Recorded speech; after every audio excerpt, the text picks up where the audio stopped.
there, it's GreenSwanica.PROetess. This is the end of National Poetry Month, and I'm going to read another excellent poem. This is by literary luminary Sylvia Plath, and the poem is called A Life. It's filled with powerful imagery. It's very visceral, resonant.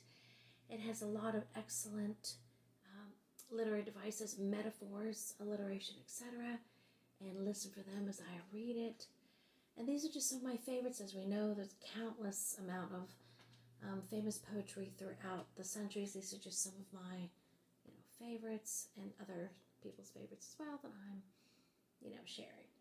So here we go. This is A Life by Sylvia Plath, and I'm reading it from paper. I hand wrote it simply because I didn't have enough ink in my cartridge to print it out. So hopefully I don't mess up any words. I'll try my best.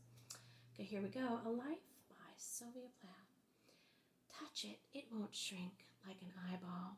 This egg-shaped bailiwick, clear as a tear.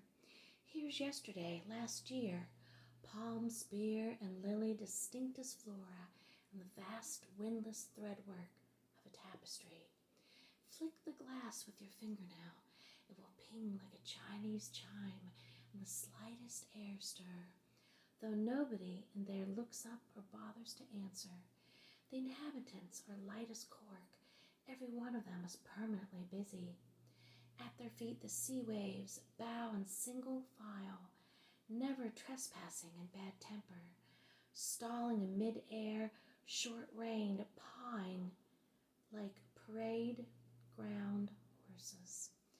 Overhead the clouds sit tasseled in fancy as Victorian cushions. This family of valentine faces might please a collector. They ring true like good china. Elsewhere the landscape is more frank. The light falls without let-up blindingly. A woman is dragging her shadow in a circle about a bald hospital saucer. It resembles the moon or a sheet of blank paper and appears to have suffered a sort of private blitzkrieg. She lives quietly with new attachments like a fetus in a bottle. The obsolete house, the sea, flattened to a picture. She has one too many dimensions to enter. Grief and anger exorcised. Leave her alone now. The future is a gray seagull, tattling in its cat voice of departure. Age and terror, like nurses, attend her. And a drowned man, complaining of the great cold, crawls up out of the sea. Thanks for listening.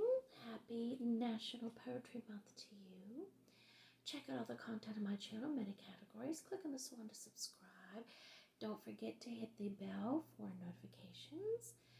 And until next time, I'm GreenSwanica yours, because poetry blooms eternal.